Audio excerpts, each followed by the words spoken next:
The Rus were an early medieval group of people who gave the name to the lands of Russia, Ruthenia, and Belarus, according to both contemporary Byzantine and Islamic sources and the Primary Chronicle of Rus, compiled in about 1113 AD. The Rus were Norsemen who had relocated from overseas, first to northeastern Europe, creating an early polity that finally came under the leadership of Rurik. Later, Rurik's relative Oleg captured Kiev, founding Rus, academically known as Kievan Rus. The descendants of Rurik were the ruling dynasty of Rus, and of principalities created in the area formerly occupied by Kievan Rus: Galicia-Volhynia Principality, Chernigov, Novgorod Republic, Kingdom of Rus, Vladimir-Suzdal, Grand Duchy of Moscow, and the founders of the Tsardom of Russia. Etymology. According to the most prevalent theory, the name Rus, like the Finnish name for Sweden, is derived from an Old Norse term for the men who row, as rowing was the main method of navigating the rivers of Eastern Europe, and that it could be linked to the Swedish coastal area of Roslagen or Roden, as it was known in earlier times. The name Rus would then have the same origin as the Finnish and Estonian names for Sweden, Ruotsi in Rootsi. History. Having settled Aldea in the 750s,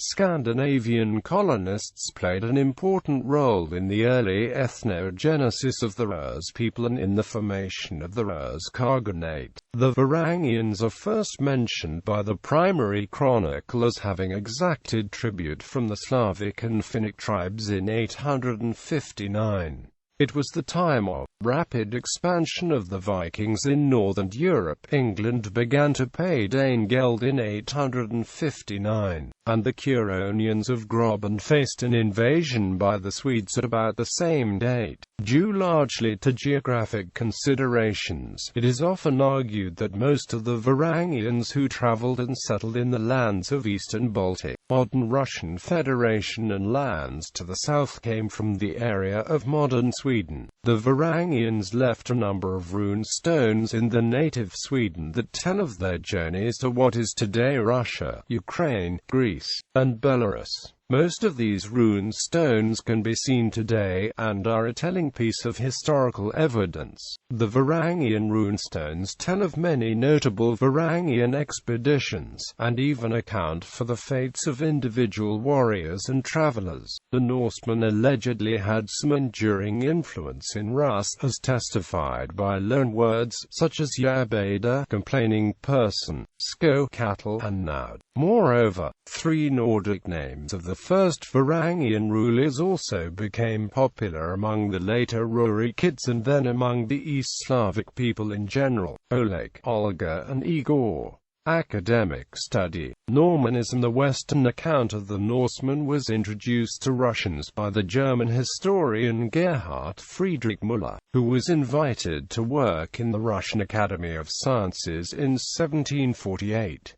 At the beginning of an important speech in 1749, Müller declared that the glorious Scandinavians conquered all the Russian lands with the victorious arms. This statement caused much anger in the hearts of his Russian audience, and earned him much animosity during his professional career in Russia. The remainder of the speech represented a lengthy list of Russian defeats by the Germans and Swedes. Müller was forced to curtail his lecture by shouts of anger from the audience. The scathing criticism from Lomonosov, Krashenikov, and other Russian historians led to Müller being forced to suspend his work on the issue until Lomonosov's death. Although the printed text of the original lecture was destroyed, Müller managed to rework it and had it reprinted as Origines Russici in 1768. There were, however, some Russian historians who accepted this historical account, including Nikolai Karamzin and his disciple Mikhail Pogodin, gave credit to the claims of the Primary Chronicle that the Varangians were invited by East Slavs to rule over them and bring order order. The theory was not without political implications. According to Karamzin, the Norse migration formed the basis and justification for Russian autocracy, and Pogodin used the theory to advance his view that Russia was immune to social upheavals and revolutions, because the Russian state originated from a voluntary treaty between the people of Novgorod and Varangian rulers. Anti-Normanism, starting with Lomonosov, scholars from Eastern Europe have criticized the idea of Norse invaders. In the early 20th century, the traditional anti-Normanist doctrine seemed to have lost currency, but in Stalinist Russia, the anti-Normanist arguments were revived and adopted in official Soviet historiography. Mikhail Artamonov ranks among those who attempted to reconcile both theories by hypothesizing that the Kievan state united the southern Rus and the northern Rus into a single nation. The staunchest advocate of the anti-Normanist views in the post-World War II period was Boris Rybakov, who argued that the cultural level of the Varangians could not have warranted an invitation from the culturally advanced Slavicists. This conclusion leads Slavicists to deny the Primary Chronicle, which writes that the Varangian Rus were invited by the native Slavicists. Rybakov assumed that Nestor, putative author of the Chronicle, was biased against the pro-Greek party of Vladimir Monomakh and supported the pro-Scandinavian party of the ruling Prince Svetopluk.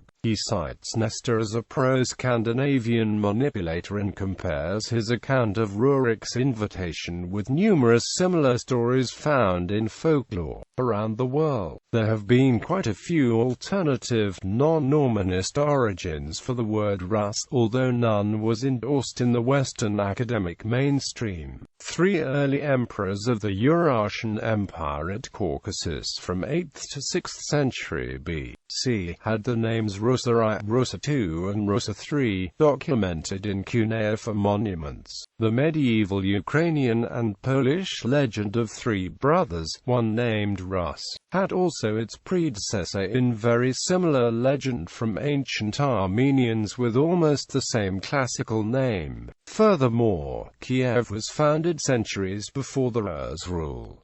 The ancient Sarmatian tribe of the Roxolani, for the Old Slavic name that meant river people. The Rus root is preserved in the modern Slavic and Russian words Ruslo, Rusalka, etc., from one of two rivers in Ukraine, Ros and Rusna, whose names are derived from a postulated Slavic term for water, akin to rosa, a Slavic word Rusi, cognate with Ryza and English red. A postulated Proto-Slavic word for bear, cognate with Greek arctos and Latin ursus. According to F. Donald Logan, in 839, the Rus were Swedes. In 1043, the Rus were Slavicists. The Scandinavians were assimilated and, unlike the Brethren in England and in Normandy, they left little cultural heritage in Eastern Europe. This near absence of cultural traces is remarkable, and the Slavicists therefore call the Vikings cultural chameleons who came, ruled and then disappeared, leaving little cultural trace in Eastern Europe.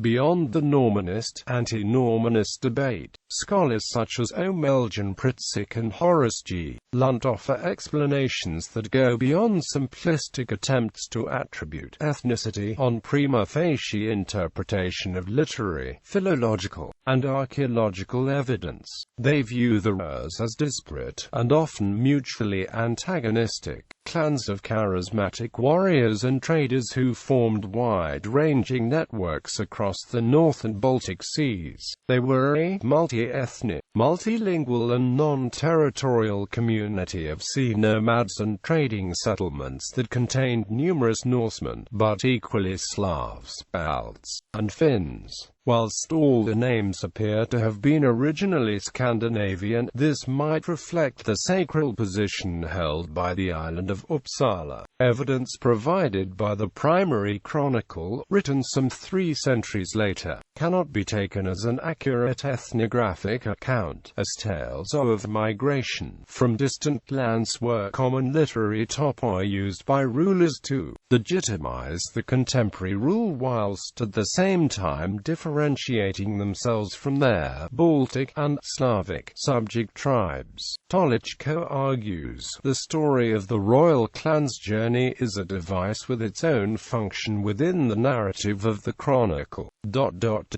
Yet if we take it for what it actually is, if we accept that it is not a documentary ethnographic description of the 10th century, but a medieval Origogentis masterfully constructed by a Christian cleric of the early 12th century, then we have to reconsider the established scholarly narrative of the earliest phase of East European history, which owes so much to the Primary Chronicle.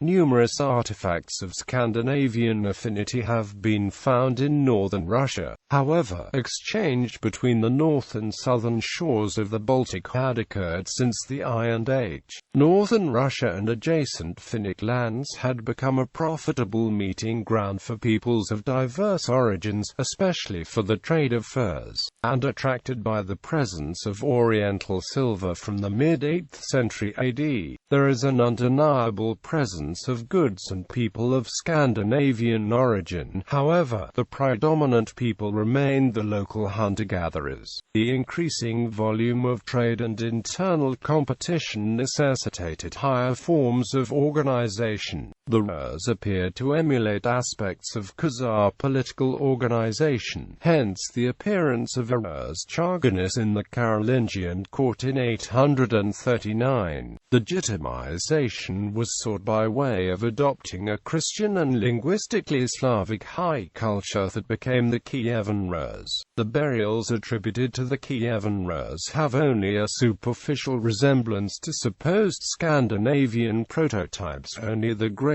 construction was similar, whilst the range of accompanying artifacts, the inclusion of weapons, horses and slave girls have no parallels in Scandinavia. Moreover, there is doubt if the emerging Kievan Rus were the same clan as the Rus who visited the Carolingians in 839 and who attacked Constantinople in 860 AD. The rise of Kiev itself is mysterious. Devoid of any silver dirham finds in the 8th century AD, it was situated west of the profitable fur and silver trade networks that spanned from the Baltic to the Muslim lands, via the Volga-Kama basins. At the prime hill in Kiev, fortifications and other symbols of consolidation and power appear from the 9th century, thus preceding the literary appearance of Rus in the Middle Dnieper region. By the 10th century, the lowlands around Kiev had extensive Slavic-styled settlements,